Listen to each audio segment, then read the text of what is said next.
1 minute गुफ्तगू, उसके बाद एक नारा, और फिर नारे ही की गूंज में जनाब असद इकबाल होंगे माइक पर।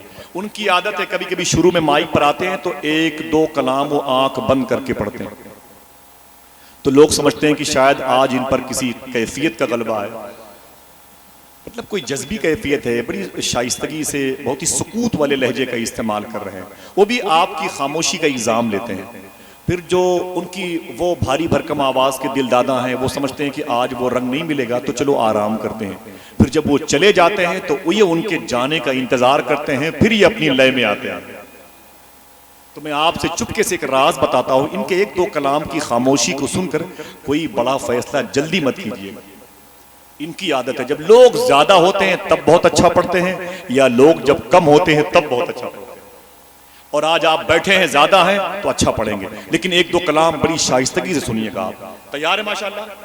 देखिए, ये नबी की नात है, ये हुजूर का जिक्र है। आपको ये सोच के जाना है कि हमें कब्र में हुजूर की नात की रोशनी का चिराग रोशन करना है। ठीक है, कंप्रोमाइज करते हैं? आप बोले सुभान अल्लाह। आप इस पर अटल रहिएगा। अब आपका मेरा मुआहदा हो रहा है, आप कंप्रोमाइज कीजिएगा। देखिए, मौत किसे कहते हैं? आले अब्बास का एक बादशाह हारून रशीद है, बगदाद की कब्रिस्तान में गया, वहां पर बहलोल दाना बैठे हुए थे। कोई जोर से न बोलेगा। बहलोल दाना बैठे हुए थे, वो भी आले अब्बास के, ये भी आले अब्बास के। वो कलंदर, ये बादशाह, 60 से ज्यादा मुल्कों पर हुकूमत करने वाला हारून रशीद। हारून रशीद ने कहा कि बहलोल दाना से कि अय बहलोल दाना, यहाँ क्या कर रहे हो? तो बहलोल दाना ने कहा कि यहाँ क्या कर रहे हो? मैं अपने घर के पास बैठा हुआ। बोले, यहाँ तुम्हारा घर कहाँ है?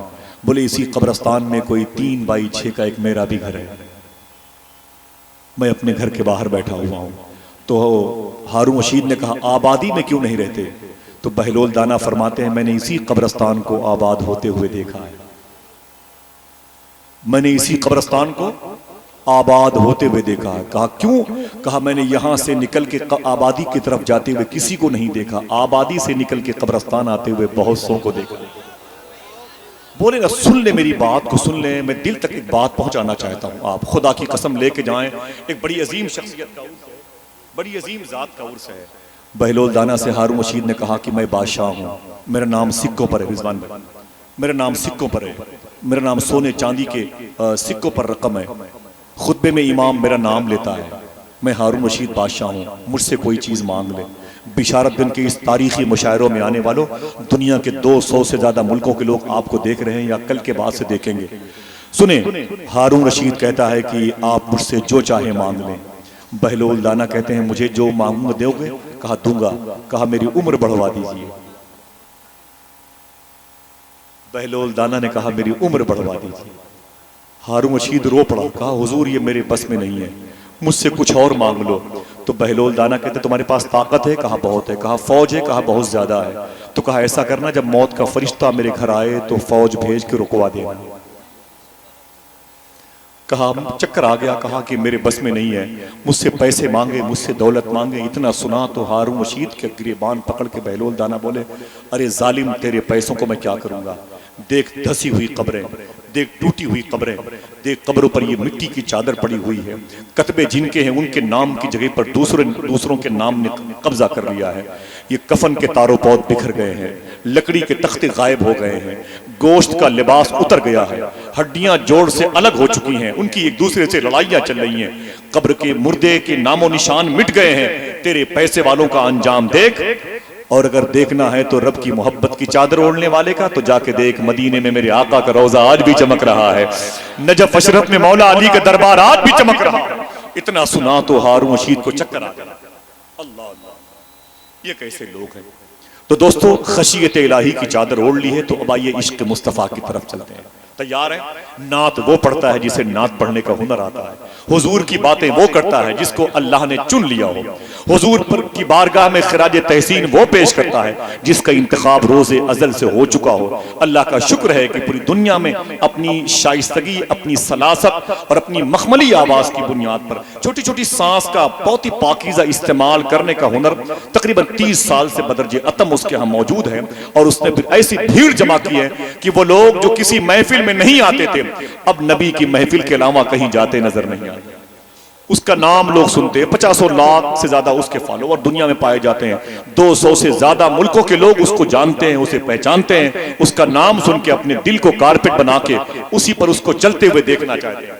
अल्लाह का शुक्र है कि आपके शहर बरेली की आवाज जो मौजूद होती है कलकत्ते में, लेकिन सुनी जाती है पूरी दुनिया में। जनाबे असद इकबाल कलकत्तवी आ रहे हैं। नारा मैं लगाऊं कि आप लगाएंगे? अगर आप मोहब्बत करते हैं, वाकई करते हैं, तो कम से कम बिशारतगंज की कमेटी के जिम्मेदार लोगों की तरफ से एक आदमी दरमियान में इधर से खड़ा हो जाए और एक आदमी इधर से खड़ा हो जाए। और मैं गुजारिश करूंगा, इन आंखों को देख लें, इन चेहरों को देख लें जो नारे से जनाबे असद इकबाल का इस्तकबाल कर रहे हैं। खड़े हो जाएं आप भी, आप में कोई हो तो खड़ा हो जाए और अपने दोनों हाथों को उठाकर इस्तकबाल कीजिए। आप भाई पूरे मजमे के उठे हुए हाथ देखने चाहते हैं जनाबे असद इकबाल साहब।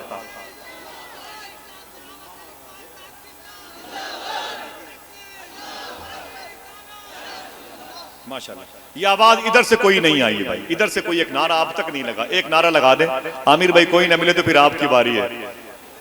जरा मोहब्बत से बोलिएगा इंशाअल्लाह, है कि नहीं? अल्लाह अकबर, अल्लाह अकबर। या गौसे आज़म जिंदा, माशाअल्लाह माशाअल्लाह, वाह वाह, जिंदाबाद भाई, बहुत अच्छे।